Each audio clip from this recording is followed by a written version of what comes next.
Welcome to Nonstop. It's the official and season show of Kirk, Herbstreit, and Joey Galloway. Your first stop for all things football, college and pro, every Monday.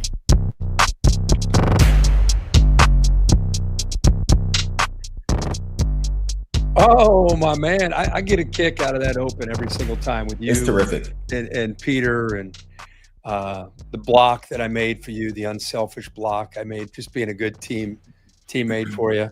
It is Monday, October 6th. We had a great weekend of football. Started on Friday night, actually, with BYU and carried over to Saturday. We've got a lot of games to get into, a lot of topics to get into. The NFL had some really tough games, some tough losses that we all kind of got our way through. So I don't know what happened to Arizona. I still can't figure out how they lost. I live in Nashville, and I didn't think the Titans would win a game this year, but we can get into that a little bit. But college football, Joey, how was your weekend? You breaking it down with Maddie and EJ and the boys? Yeah, my weekend was good. It's always good when you have good games. The only dud was the Miami Florida State game. You waited all night and you just sort of was hoping for a big matchup there. And Miami's a really good football team. I mean, that's all you walk away with that game knowing that Miami's really good. They didn't finish. Well, here's the thing. The score said 28-22, but it was game over. It wasn't that close. I mean, it was not a 6-point game. Joey, if you're going to be up there as the number one or number two or number three team in the country, if I'm Mario Cristobal, I would be furious with my team because it may not have mattered that night, but in a rivalry game, when you're up 28-3 and it's like being in a boxing match, you got a guy that's just barely standing, you got a chance for a knockout. And they just kind of went through the motions. And I don't know, I'd be frustrated. They could have won that game at a whole different level and sent a message, and not just to Florida State, but to the country. I don't know. I was a little, when you're splitting hairs up at the top of the poll, I was a little disappointed in them, really. You know what? I sort of seen it happening. And for the first half, and honestly, even my level of paying attention to the game had fallen a little bit when I realized that it looked like just a physical mismatch. Yeah. At every level. And you're still dealing with young men, even though some of these guys in college now are 30 years old. And they've been there for like 8 years. They're still young men. And I really got the feeling that they came in for this rivalry game that was going to be smack you in the mouth. It was going to be hard-nosed, talking trash. You get in and you realize, oh, those guys aren't what we thought they were going to be. And it fell off.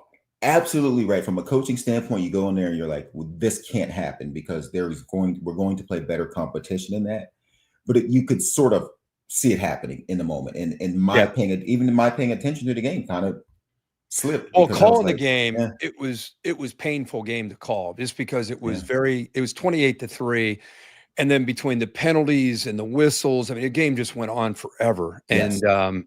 And give Florida State credit for not going away. And you know, that'll help them as they get ready for Pitt this week, that they kept competing, especially their quarterback. But I don't know. I guess my bar for Miami, I've done 2 of their games back to back. I did the Florida game. Now I've done the Florida State game. I guess I know what they're capable of being as an offense and as a defense.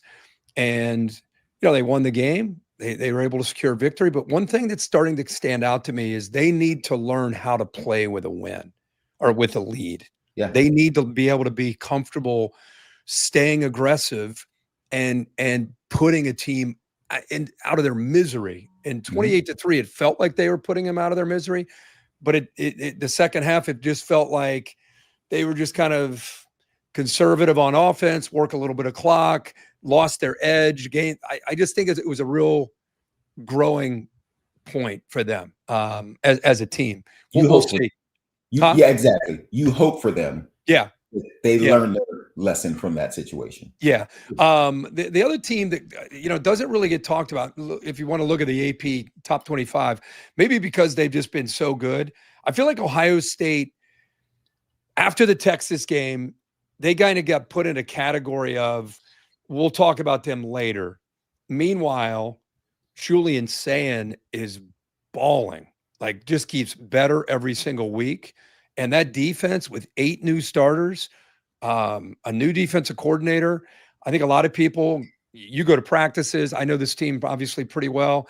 I thought there'd be some growing pains as they kind of gelled together, even with Caleb Downs and Sonny Styles, 2 of the best players in the country on that side of the ball. I just thought an entire new defensive line, new green dot linebacker, a lot of new guys on the back end. I thought, by the middle of the year, they're going to, from the Texas game on, I would argue the Ohio State defense has been the most consistent of anybody on either side of the football as a unit.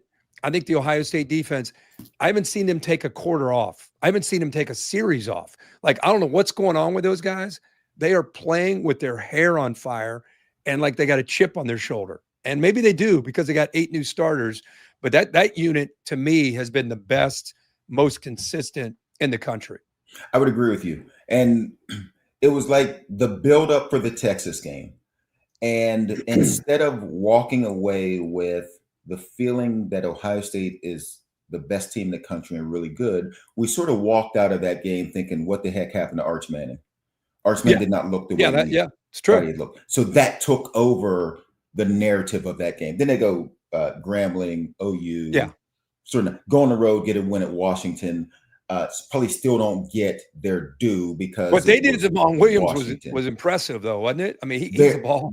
Very impressive what they have been. And we'll see coming up because all these games are coming. They go to Illinois this week, which I don't think that's a huge challenge.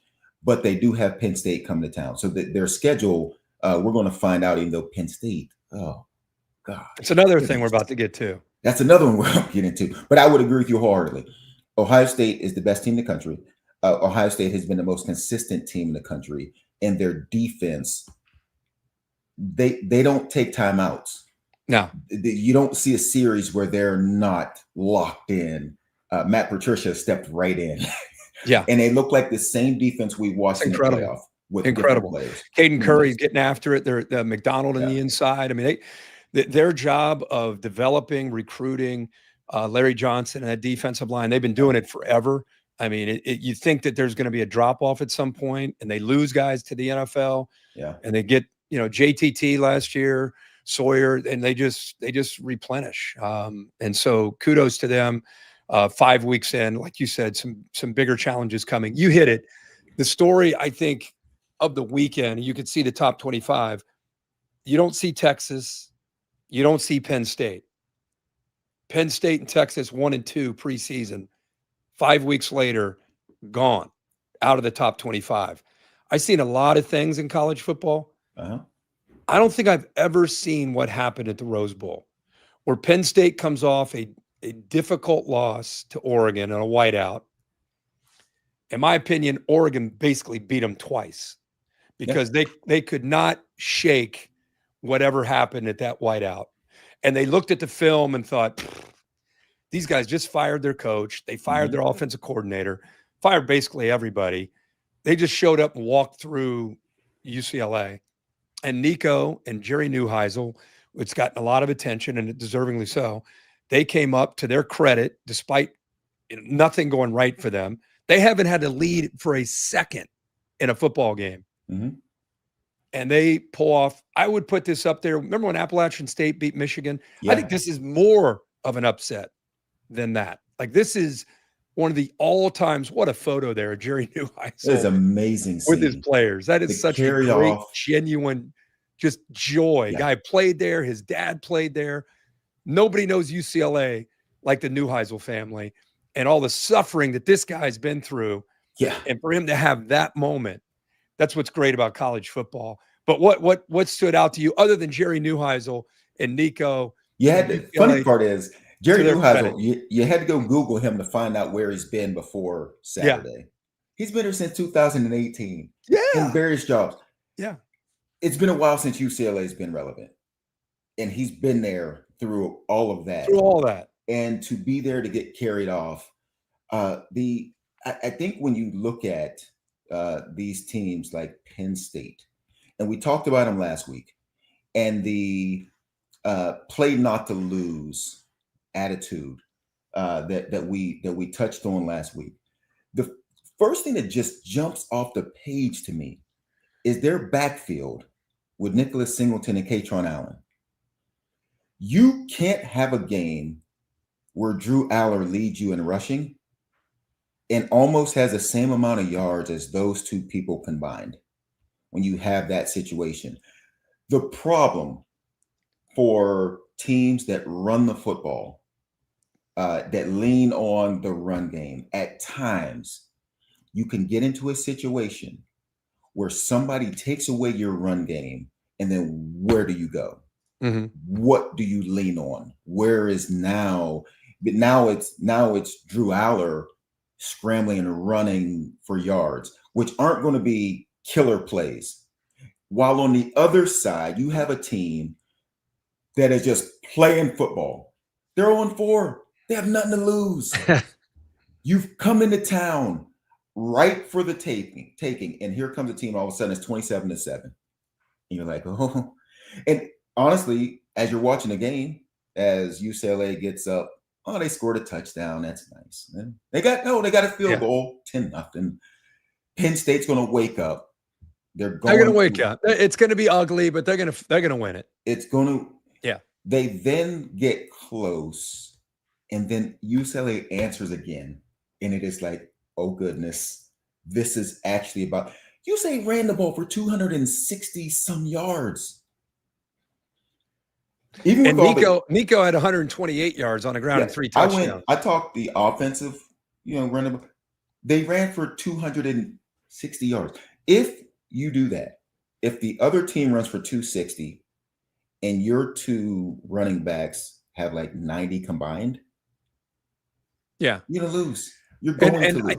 I think there's from a Penn State perspective, there's a much deeper issue here. Uh-huh. I think that their fans, they've been very vocal about James Franklin in big games. They were just coming off their frustration that Penn State lost another one at home against a quality opponent in Oregon. And while they were still complaining about that, they go out to the Rose Bowl and lose in a game that they had no business losing. It's one thing, like you said, if your running game's not there or yet your quarterback has an off day, but Jim Knowles and the Penn State defense against that offense, I don't know if they didn't prepare. I don't know if they didn't listen to Jim Knowles.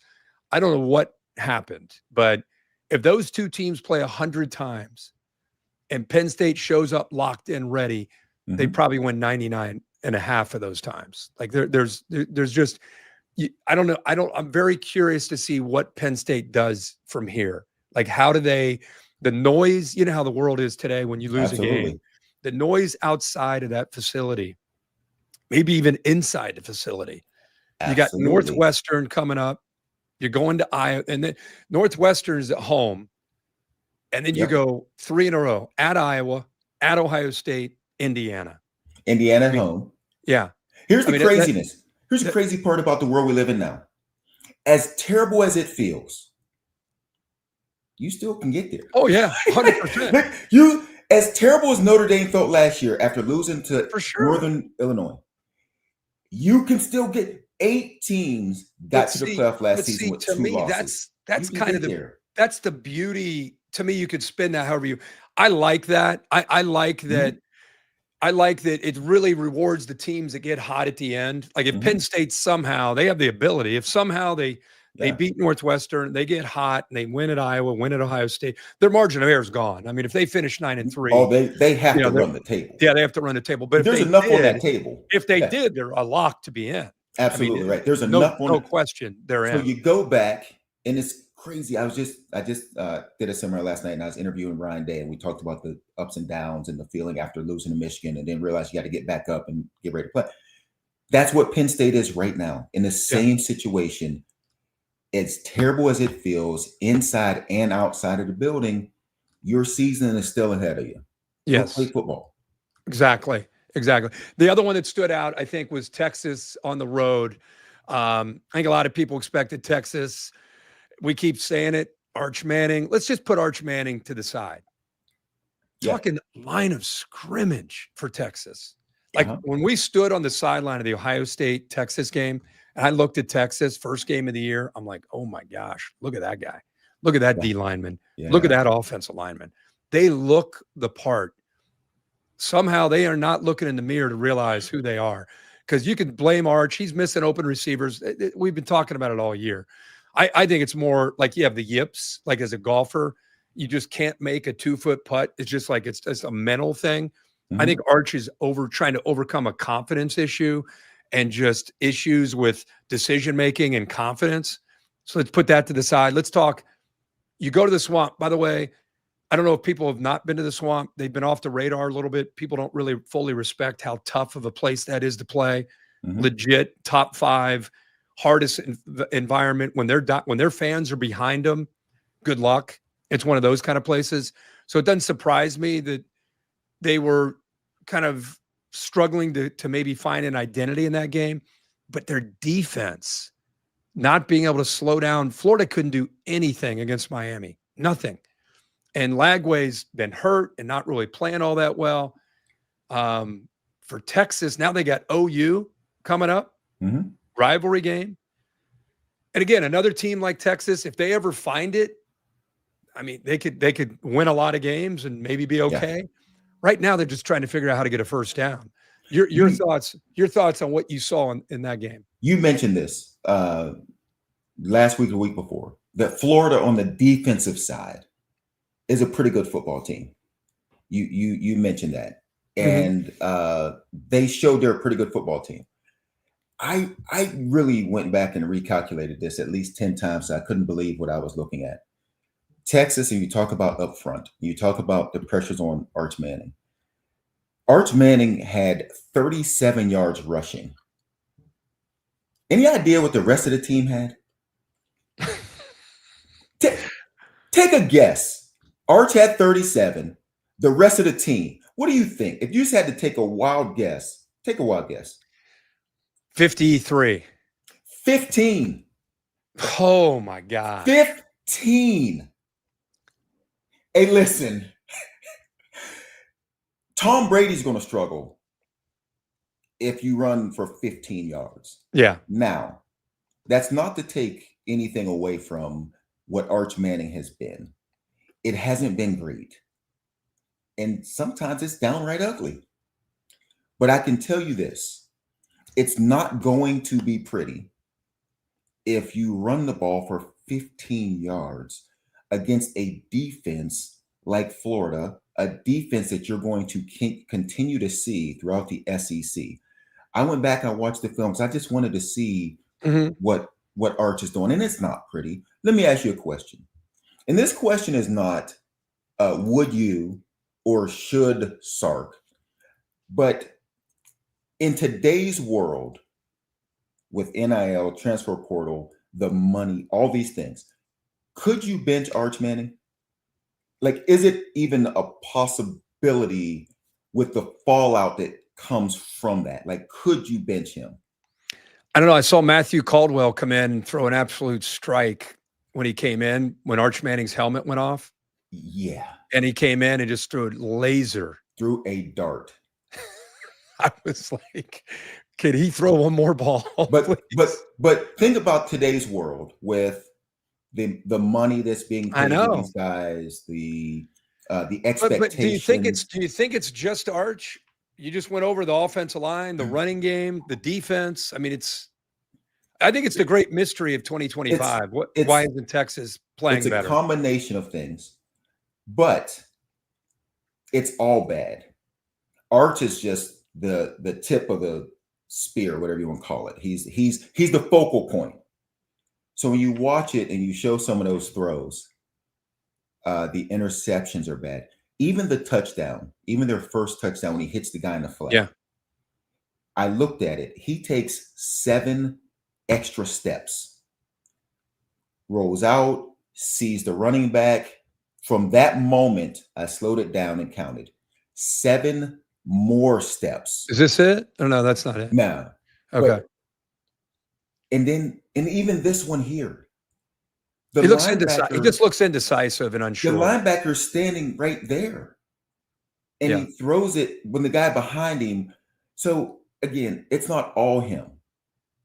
but at the same time, he's not playing well. And in today's world, I don't know if you can if you bench a guy now, the guy's leaving. If you bench a guy now, he's been paid a ton of money. Yeah, ton. By somebody.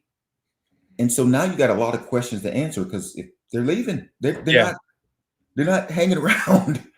Man, So I don't know that you can bench a guy in today's world. No, it's a fair question. I think of all the guys that you would bench, he'd probably handle it the best, probably because of his family and his background. And it's like, hey, you know, if you make that decision, we got to live by it and move on. But I don't know. I think I have a lot of respect for Sark. I think we all do. Yeah. I think Sark's a great coach. I think that's why this whole thing is, you know, this is a team that, by the way, has gone back-to-back playoffs. They lost to Washington 2 years ago, lost to Ohio State a year ago. I think a lot of people thought, okay, quote unquote, finally got rid of Quinn Ewers. Now we got Arch. Now we go. Yes. And I think everybody's, you know, if you're a Texas fan, you're scratching your head because, like you said, this isn't Arch is a big part of it, but you know, not being able to run the football, man, is wild. Not playing great defense for Texas with all those players is wild. Hey, we'll continue that in a second. Let's bring in Theo Vaughn, who was with us on College Game Day. Had a great time with him and his Vandy team. To me, Theo, I'd be curious to see what you thought about your experience. What was your experience like in Tuscaloosa? How you feeling, my man? I'm feeling good. I slept in a little bit today because I earned it. So that's why. There you go. Love it. Love it. What did you think, man? Everybody, this is my take. Everybody's acting like Bama blew them out. Vandy was right there. In fact, they were up 14-7. They had some turnovers down in the red area. If they put points up, that's a totally different game. The score is not indicative of the way that game went, in my opinion.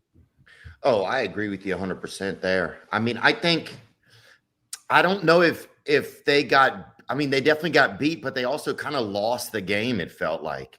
I don't know if it didn't feel like they maybe ran their offense. I thought it was pretty close, you know, but you certainly felt the momentum shift. You did feel like a strong momentum shift in the building.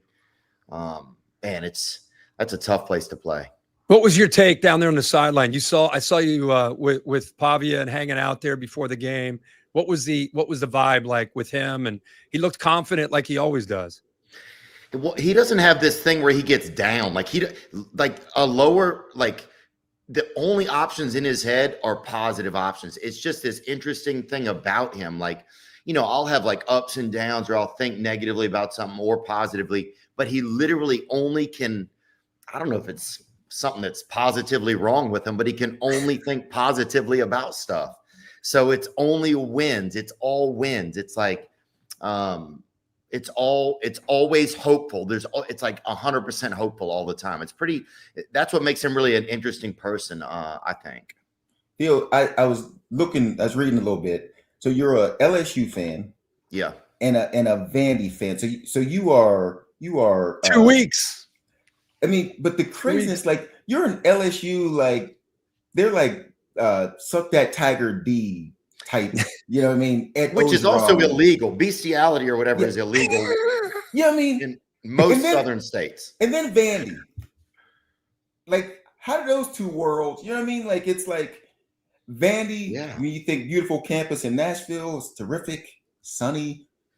LSU, you think cigars and different world. And you match those two things together somehow. Well, I mean, I like my. You've kind of adopted Vandy, right? You kind of adopted him. We just walked across town. I mean, look, there's nothing you like didn't have to. You're right. That's a good point. You're right. There's nothing like the bat and ratchet, baby. When you're down there at LSU, baby, and you're down there in the bat and ratchet, baby. Here's LSU right here. They set that's it what off. I'm saying. They set it off over there. But what happened was, one day, literally last year, we're just like, let's go see some SEC football. Alabama was in town to play Vanderbilt. We kind of went to see Alabama, you know. Of course, yeah. And Vanderbilt ended up winning the game. And then over the summer, I just the guys were around. Some of my friends moved away, and so I go over by the facility and stuff and just hang out with some of the guys. And I became close with some of the guys on the team. It would just be like a fun group of people to be around. You know, being around youthful people keeps you youthful. And as I'm sure you guys know, like, you know, you guys get to be around a lot of these young guys. And so that's sort of how it happened. And then I love being in Tennessee. So, like, you know, I also like the Vols. Is Lane Kiffin's the only undefeated team still right now? I mean, it's a crazy year in the SEC. I feel It like. is. Do you have to clean it up? Do you find that you have to clean it up when you're around the Vandy people as opposed to no rules at LSU? Oh, LSU's got something else, dude. LSU, the AD, he'll pull up his shirt and show you a big Boosie tattoo on his side. Like, LSU is something else. You'll be talking to somebody, a couple shrimp will fall out of their mouth.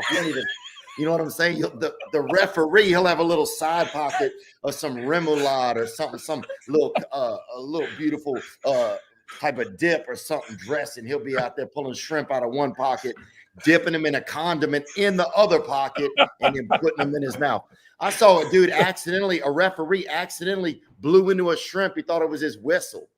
So he got confused because he had a shrimp on one string and a whistle on the other. What is your favorite food down in that region? That's one of my favorite food towns down there. Oh, it's a great place to get gout.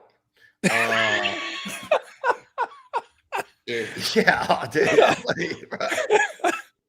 It's a great place to get a stent put in down there. Yeah. Oh yeah. Oh yeah. I like a fried shrimp po' boy, man. That's what I really love. My dad used to eat those. I sit there and watch him eat them. He would tell me all this BS about the world and eating them fried shrimp po' boys. So I like that. Yeah. But I do think, dude, Vanderbilt, their halftime show is mid, bro, at best. Well, they've never had fans at their games to worry about a halftime show. Who's watching the halftime show? You're right. My bad. Nobody even knew you had one. Bro, their halftime show, they're playing like Toto Africa. They're playing like songs from the 50s and stuff. I was like, what is this? It was. So what are you going to do, bro, in 2 weeks? What are you going to do? Your boy Pavia going head to head at home with the mighty LSU Tigers. Usually LSU, Joey, when LSU plays Vandy, 70% of the stadium is LSU. I don't know now. Vandy got a hype train going. Who you gonna pull for in this one, Theo? That's your boy. Look, I feel you, Joey. What would your suggestion be here? I want to get another intake before I give mine. I think the Pavia brothers and Diego, I think they're counting on you to be in their corner. I will say this. Theo, I don't know you that well, but you look like a fun guy. And from what I know, by the way, the map skit that you did almost killed me. It almost killed me because for a younger person, there's a couple things on that map I was thinking, yeah. So knowing what I know, you got to go with LSU, man. You can't. Vandy doesn't even fit. Right. Vandy don't fit. You got to go LSU. I mean, it's going to be an interesting day. I mean, I think, look, my heart is always there with LSU, man. Vanderbilt is the underdog. I mean, it's like, it's so tough because Vanderbilt is just an underdog. They don't even know how, like, you're right. No one, I'm the wrong one thinking their halftime show should be hyped. They don't even know what they're doing. Absolutely right. You know, and the band and everything, they're great people, but they're out there. They've been learning like technical, you know, a lot of the people in the stands. They march out like this. Yes. Yeah. They're organized. When they come on, classical. Yeah. Oh, you saw people putting their babies to sleep during halftime. Absolutely right. At LSU, you got to cover the baby's ears. Right. Cover your ears. At Vandy, everything's good. We're okay. We're safe. I'm telling you though, Diego Pavia's brought a new vibe to Vandy though, Joey. It's different. He has a vibe. He absolutely has a vibe, and he's fun to watch. And honestly, when you have a guy like that, Theo, you mentioned it, he's always, everything's a positive. You sort of live with those kind of things where there's a turnover here and because he's a playmaker. And when you deal with a playmaker, at times you take those chances. Sometimes it works out of your favor. And just this past weekend against Alabama, when it looked like early on, especially that first drive, when they go down, they score a touchdown, and then they're coming back to get another touchdown. You're like, okay, is this last year all over again? Yeah. And then inside, you just can't do it inside the 10. You know what I mean? And they had 2 inside the 10-yard line. That speaks to, we are moving the football. We're just not getting the points at the end of it. Or that's a different football game. Much different. Man, it was something. I mean, getting to see Ty Simpson, he did a masterful job. Yeah. Of whatever their game plan was. I don't know a ton about game planning. During the season, we got to go. Or last year, we did a lot of touring in the SEC conference at different colleges, and one of the best times that we had was we went to Alabama, and Ty, Caden, Olas, some of the guys gave us a tour. I mean, and they gave us a nice tour. I mean, for a couple hours, they spent time with us. Wow. It was one of the best receptions we got anywhere from like players. I mean, these guys are, they have lives, and they're, they're champions. And, so for them to spend that time with us was really meant a lot. Just being there was amazing. Yeah.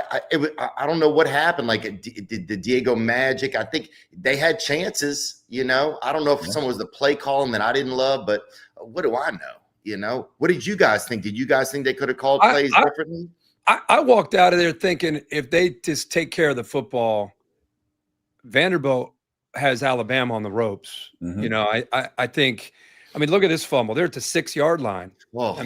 With a chance to go up 14. That's a different ball game. Now, inches. Give Inches. Alabama all the credit. Give Alabama. And look at this. It's 20-14. He throws a pick at the 5-yard line. You take those 2 plays alone, and if you get 3 points, you get a touchdown. It's not like old Vandy when Vandy goes in there and they get embarrassed. They stood in the middle of that ring, and if they didn't turn the ball over, if I'm Vandy, I know I beat them last year. They had a whole year to say, we're going to get revenge. You guys are a bunch of punks. We're about to show you what's up. I didn't really feel that Bama did that to them. So if Bama's this team that everybody's going to put up in the top 5 or top 10, what does that say about Vandy? They dropped down to 20. I'd feel good if I were Vandy. They got a bye week and then LSU at home. I'd say keep the dream alive. Personally. You got to get LSU. If you want to be a team that takes that next step off of a bye week at home, there is not a better situation for you to be in. Having LSU at home, because if you can get that one, you stay in that conversation of we're for real, as opposed to we're a team that can go catch an Alabama off guard and beat them. But I agree with you. Played their butts off, had their chances. The interception is really bad. The fumble happens. The interception, that one. But I'm saying if those are points, let's just say, those things absolutely happen. Right. If those are field, you got a chance to be 14 or 10-0. Yeah, totally different game. Hey Theo, question for you, Theo. Yeah, hey, Joey. Are you a dog person? I don't have a dog, but I should probably get a dog. People have been telling me dogs. Some guy tried to mail me a dog last week. I'm like, do not just mail Herb, don't do it. I'm going to get mine. Hey, Theo. So when you got to game day and Peter comes up, come here, baby. Are you petting Peter, or are you like, hey, I'm not really a dog person? Like, what do you do? Oh, I'll pet Peter. I like blondes also. Well, I gave Peter 2 pets. You know what I'm saying, baby boy? That's it. So, hey, Theo, the fact that you don't have a dog, man, I liked you before now. The fact that you don't, because I've been dealing with this for 35 years over here on this screen. I've been dealing with dog. Theo, you need one. This is Bo, actually. This isn't even. Oh, this is Bo. See, this is amazing. Hey, Herb. Hey, Herbie. Hey, Theo. Herbie has enough dogs to let us have one. Hey, dude. Hey, Herbie. I'm trying to get my. Here's Peter. Hey, Herbie. I'm trying to get my followers up. Can I borrow a dog? Let me. That's a dog, man. He loved them dog. God, if somebody tickled me like that, I'd love him. God dang, brother. And I hope it's a woman. If somebody tickled me like that, I would love him, bro. Oh, That's so you're funny. not you're Joey, you're not a dog guy? Apparently, I'm going to have to become a dog guy. Me and Theo need a dog. Clearly, you have plenty. I have 4. I got too many dogs. Let me get one. I'm trying to. Hey, Theo, the funny part is every time we do a segment and then we'll clip some stuff and put it online, and all the comments will be about Peter. Like, it'll be like, where's the dog? That's all they talk about. I'm going to get a dog. I want to get my following up. Get you a little dog. What would you get? Don't get one of them little if it can't catch a frisbee, it's not a dog. That's my motto. Don't get one of them little things. If I was going to get a dog, first off, I'd have to get 2 promises that they're not going to shed any hair in my house. Oh, that's a problem with in here. I'm out. I know that's Good, what, a golden doodle, right? They don't shed. do they touch, like, do they touch things like when you're eating and stuff? That's where you lose. Depends on how you coach them up. You got to coach them up. You got to coach them. You got to get a whistle, I guess. Yeah. I can see they'd be like Pavia, like everything's always positive for a dog. Yes, like, that's no matter true. what happens, the dog is positive. We throw an interception, dog still positive. That's 100% positive. That's true. That's true. Did y'all think? Did y'all think? Yeah. What kind of game? I think you're right, Joey. That they got to come. They got a chance. Everybody in the SEC, it feels like, has a chance this year, right? It feels like everybody has a chance. Absolutely. That you could have a lot of teams. You could have 3 or 4 SEC teams that make it into the playoffs. With 2 losses. Sure. Yeah. What do you think when people think, Theo, that the SEC is overrated? That they think the SEC gets too much hype, they get too much love, they get preferential treatment. What do you think of that? I mean, honestly, after my experience, I mean, Alabama was. I mean, it is amazing. I mean, we were upstairs looking out over just the campus, and you know how much that campus has changed over the years since Nick Saban was there and had so many successful seasons. Just the attire when you're pulling up on campus and you see people walking in there. I mean, this is their Sunday, their Saturday best, you know. I mean, just to the T. And that was one of the most picturesque things that I'd ever been a part of, to be honest with you. Even outside of game day being there, just the setup, the atmosphere, it feels like a pro stadium in there. It feels bigger than when you're at a Titans game in there for sure. Agreed. Yeah, Agreed. absolutely. And I agree with you. You Go on, see sorry, that the way that people are dressed when they come to the game.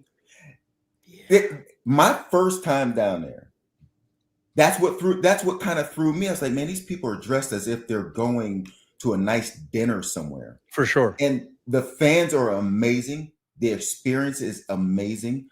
And Herbie, and we talked about this, about how people look at the SEC and act like, oh, you guys just love the SEC, and we prefer not to, but it's the truth. It's the truth. It's a good experience. It's the truth. I mean, Theo, I had the same feeling when I went. They treat you like family. It's like, I'm not even rooting for you guys. Yeah. Oh, people were coming up. You need me to hug you. You need to borrow my child. You need me to breastfeed you. Someone even tried to breastfeed me over there in the park or whatever. I was like, I'm fine. I already ate. But it's like, they'll give you anything, man. They'll give you people. It was the most welcoming. And just to get SEC, all of it. You go to Neyland Stadium. You go to some of these places. Oxford. Yeah. We're going to go to Oxford for that Florida game, I think. Yeah. So that'd be exciting. But it was, man, it was exceptional. Just the treatment. It was perfect. Those people, and they love it. And it's like you're giving your energy into something that brings you joy. You know, I think they're 29-1 and since 2020 at home. Like, it was a tall task. They're protecting something there that means something to them. They show up and you can feel it, man. I felt like a visitor, but I felt like the most welcome visitor that could be there. It's amazing. And Vandy needs to get the same thing going. You know what I mean? And it starts, honestly, it can start with the LSU game. That same thing. You're defending home turf. Get the same feeling going. They got to where get it's something. like you're walking into our stadium and we mean business. You're welcome. Come on, you're welcome. But we mean to kick your teeth in and start something. And you got to get that going at Vandy. If you're going to be an LSU fan and a Vandy fan, you got to teach them. You got to show them the way. I'm get the trying to halftime band together. the halftime band, dude. They're playing stuff. They played some song called I'd never even heard of it. I was like trying to FaceTime my grandfather. I was like, have you heard any of this stuff? It was a lot of World War II, like return from the war music. It was just, and a lot of kids are studying. Some kid had hijacked the drone show at the last halftime show and was like putting notes up for like one of his classes and stuff. It's just it's like they got to get it up, man. Yeah, you can't get away with that. I have one last question for you. I know you got to roll and we got to roll too. Who's going to Atlanta? How the heck do we figure out who's going to the SEC championship? There's like 8-9 teams that could get there. Who would we guess right now gets to Atlanta?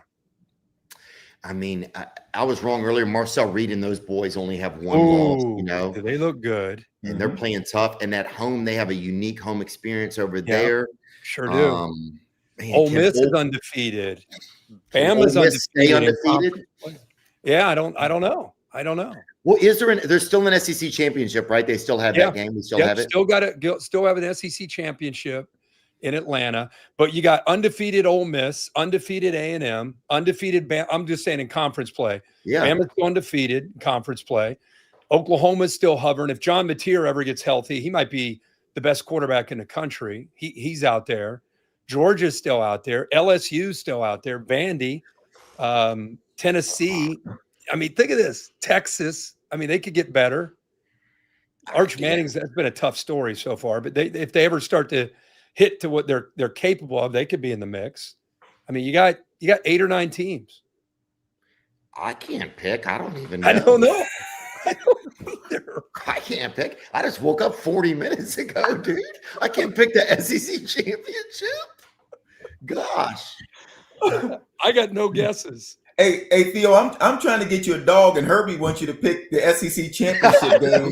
Like, nobody can pick this thing right now. Herbie, we're trying to get a dog, and you're over here like, I'm going to get you guys both a dog. Just do not mail me a dog because sometimes they don't take care of them on the way there. Or if you do, overnight it. Yeah. I'll drive it over to your house. I'm driving. Oh, yeah, that's right. We live in the same town. Right. Yeah, right. absolutely. Joey, come down here. Let's get a dog, Joey. I'm coming to Nashville to get my dog. Yeah. I'll pick. Come on down here. We'll make a weekend out of it. That's a real dog parent going, pick your dog up. That's how I need to be too. I'm trying to get my dog delivered. You're right. I'm going to pull up and pick up my dog like a parent should. That's the way you should do it. I'll meet you at Herbie's house. Okay. Yeah. We'll be there in an hour, Herbie. Yeah. Bring some shrimp. Bring some shrimp. Hey, man. Thank you so much for, first of all, coming on game day. I hope you had a good time doing that. You were hilarious. And thanks for hopping on here to say hello. We love you, man. We hope to hook up with you soon. Well, thank you guys so much, Joey. It was a pleasure to get to witness you play over all the years. Thank you for the entertainment. And Kirk, same. And yeah, thank you guys for having me. And this is cool. I'd love to come back again soon if y'all want, man. This is 100%. This is nice. Sometimes I don't get out of my comfort zone enough. So hey, throw some more things on that map for me, please. The Okay, map. Bring that back. Throw some more stuff. Herbie, that's not his territory. Throw some more stuff on that map for me. All right, maps up, baby. Maps up. Maps up. You guys have a good day. Thank you, guys. Thanks, man. God we'll bless. Talk to you soon. Appreciate you. Peace. Oh man, he's great. Yeah, that's fun. Yeah, that's a tough question though. You're like, who's gonna be in the man? I thought it's might as well take a dart, throw it at a board. I mean, right now, absolutely. You got any idea? I mean, the Big Ten, you have an idea, right? I mean, Ohio State, Oregon.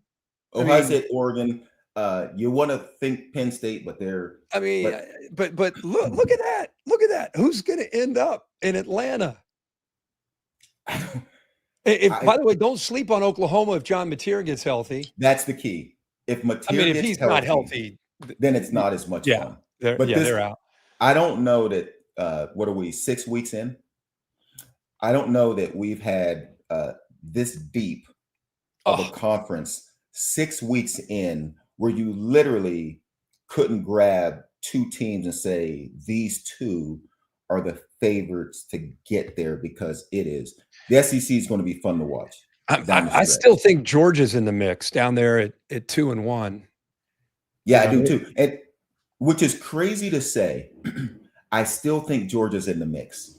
I mean, I know. Just that thought process that is like, man, I think Georgia's in the mix. And Alabama just kept itself in the mix. Yeah. With what they just did. Yeah, but again, going back to your point about this new 12-team playoff, you're 60 minutes away from making last week it's forgotten. Yep. I mean, when Alabama lost to Florida State, people wanted to fire. That's it. Kalen DeBoer, enough's enough. He is trash. Get rid of him.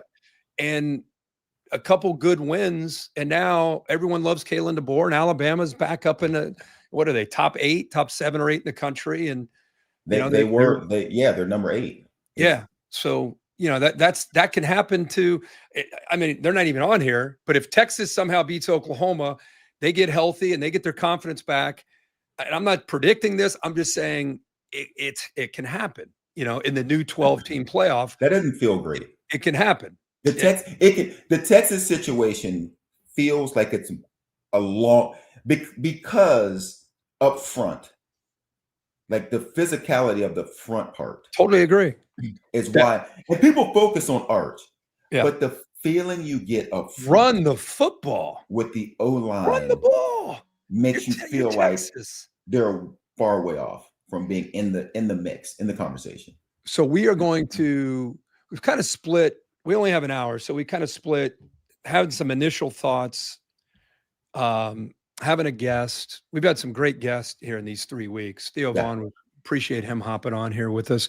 We thought about Jerry Neuheisel. We had already talked to Theo at game day before that game happened.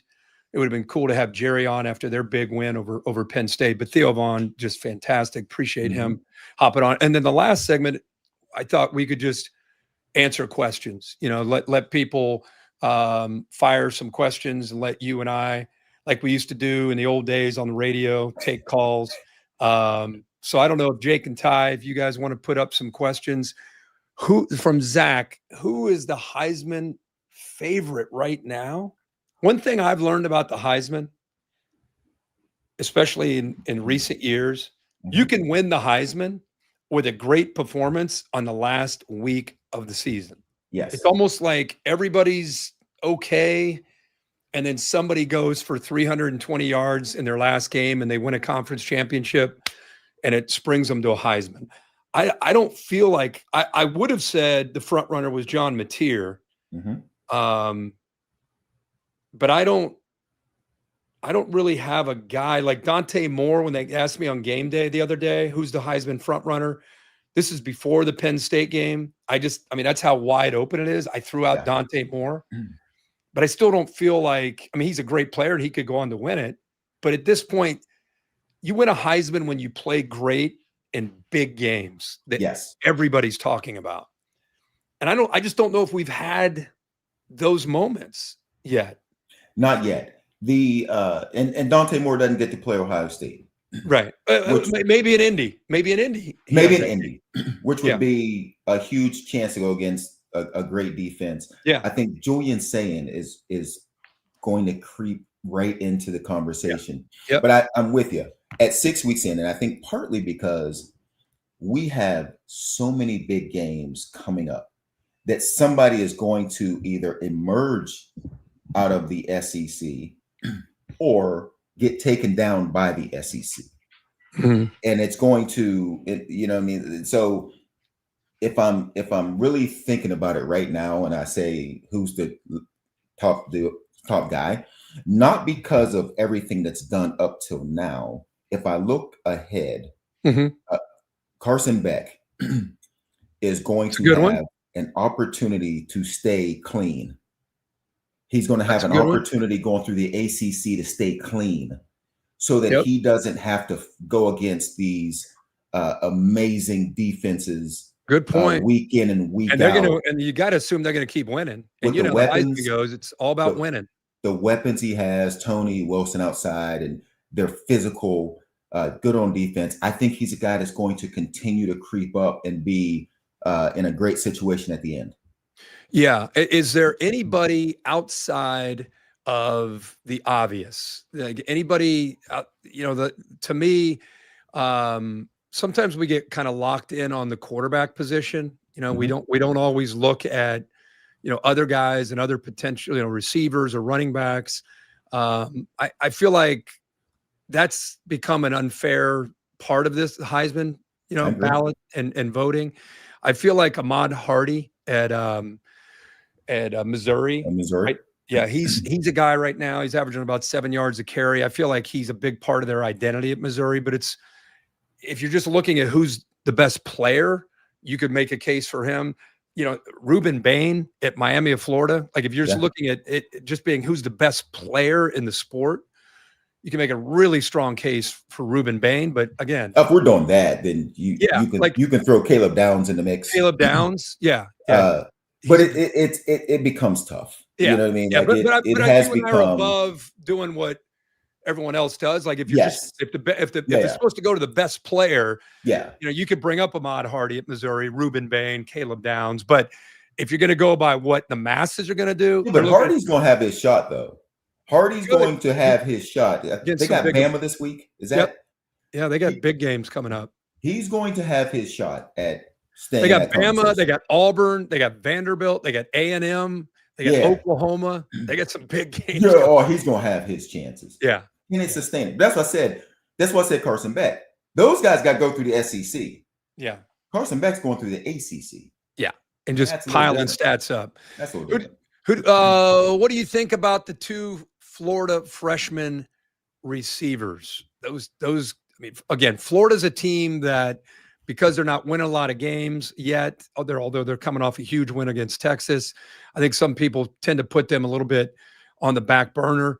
But if you watched them, what they were able to do last week, they're young receivers. I think now that the quarterback, DJ Lagway, looks like he's getting a little healthier, they're impressive. They got skill. This Dallas Wilson kid, now we haven't seen a ton of him yet, but he's 6'3", about 215 pounds. Yep, 6'3", 215. And he is a beast. And, I think what does he have? 6 catches so far on the year, and they all came against Texas. Exactly. He just jumped on the screen against Texas. Yeah. And super talented. And honestly, they're going to need quarterback play. Any receiver is going to need quarterback play. I suggested Florida never throw another pass in the second half. Just because of the way the game was going. And they honestly almost got themselves in trouble throwing the ball in the second half. They kind of let Texas back in it. But I think I do. I think that they're talented. I think Wilson's talented outside. But we'll see moving forward. But throwing the football for Florida probably isn't. But what's crazy is Lagway, when the season started, he was probably, of all the everybody was talking about these different quarterbacks. I was on Lagway. I thought Lagway, after what he did last year, and now you throw Vernell Brown in, who's the other freshman, along with Wilson. I mean, there's a lot there for them to work with in their pass game. We'll see. We'll see if they can stay healthy. I mean, that win could maybe springboard them into doing some stuff and maybe becoming more confident. They got hopefully it does. They got real games coming up ahead of them. I mean, another their team. schedule is also nasty. Yeah, they get by Texas. It's like they picked themselves back up, kind of like a year ago. Their last 4 or 5 games, they did the same thing. Maybe the win against Texas will get them going, because it'll definitely get tougher. As I'm just looking at it right now, they have A&M coming up, Mississippi State at home, Georgia at Kentucky, at Ole Miss, Tennessee, Florida State. So still a long way to go. Billy Napier, I feel like every week Billy Napier, if he wins, it's like he gets to catch his breath. Exactly. If he loses, fire him. He can take a nap. After a win, he can go take a nap. Man, then get back. That guy seems to be under it every game. I'm looking forward to this next question. I'm looking forward to your thoughts on this next question. I don't know. I don't know what to say. They need to recruit. That's what I think. That's an amazing situation. You take what is known as one of the best to ever do it at coaching, and Coach Belichick. And I had a chance to spend some time with him in New England, as detailed and prepared as anybody that I've ever been around. But when you watch them play, when you say they need to recruit, you want to talk about flipping where the roster. Where do you start?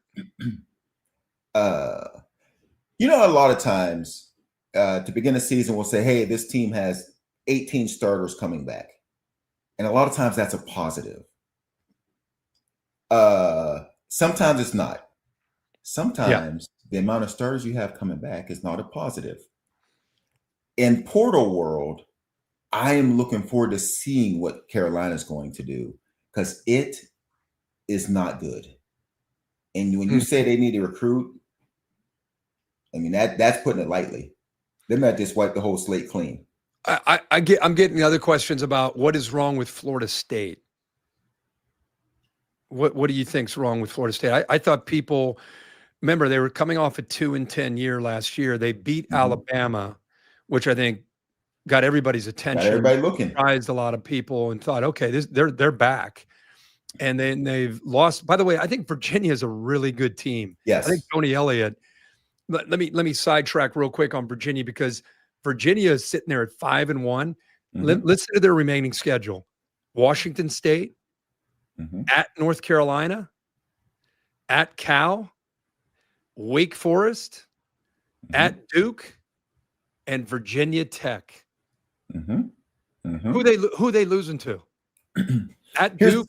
At Duke's, it will be a challenging game. But after they beat Florida State and they back it up with an overtime win against Louisville, who's a good team on the road. Do you trust them? I love their quarterback, Chandler Morris. Do you trust them? I love Chandler Morris too. Here's the thing. They're going to Charlotte. They're playing in the ACC. We do it all the time. We see a team like Virginia, like, hey, they beat Florida State. Hey, man, they beat Louisville. And you look at the rest of their schedule. To take the next step, they need to be able to run this schedule. They should run this schedule. I'll be very candid. The only time I've really paid attention to them is the last 2 weeks. Yes, I agree. Me too. So I don't know if I trust them. I know that their next 2 weeks, if they stay focused, Washington State and Carolina, they're going to win. They got to go to Cal. Go to Cal is tricky. Tricky. Going to Duke is tricky. And going to Duke is tricky. Tony Elliott is a very underrated coach. He was the OC and the mastermind behind those Clemson offenses for many years, going back to Deshaun Watson and Trevor Lawrence. And he's taken that. Now he's been there, had taken his lumps at Virginia. And he's got, I don't know, man. I just feel like. Where's your trust level? 1 to 10. 10 being I trust them totally. 1 to 10. I've only watched him for 2 weeks, so I'd be lying if I said a 9 or a 10. I'll say a 7 right now. Ooh, okay. All right. Let me go back to Florida State. What's wrong with Florida State? I'm concerned with Florida State after these 2 losses, because I really wonder how they're going to respond. A team that had such huge goals and excitement after beating Alabama, lose in a surprising fashion to Virginia, lose in a rivalry game to Miami, and now you get an early kick against Pitt. You better show up, because Pat Narduzzi will definitely bring an attitude, the team with a chip on his shoulder, to Tallahassee. You do not want to lose 3 in a row. Yeah, much like when we were talking about. I love Tommy Castellanos, by the way. I do too, but when you're an off-schedule quarterback, and Cam Ward dealt with a little bit of this last season, and you get off schedule a lot, you start running around a lot. At times, it gets you in trouble. Yeah, and it throws off your offensive flow. And right now, offensively, they don't look like the same team we watched beat Alabama. And I'll add to that, Gus Malzahn, historically, if you get him to 2nd and 9 and 3rd and 7, or you get them behind like Miami did, 28-3, and they're obvious pass. It's like in the old days on our video game, like Army or Navy trying to, Navy just had a hell of a game throwing. But when you put those kind of offenses in obvious passing situations, Absolutely right. they're in trouble. And that'll be the key for Tommy Castellanos against Pitt, staying out of those third and obvious or getting down where you have to throw. Joey, I agree. that was a quick show, man. Appreciate you. Love you, buddy. Yep. Have a great week. That was a fun hour. We'll talk to you guys next week. Have a great week. More college football this week and next week as well. See ya.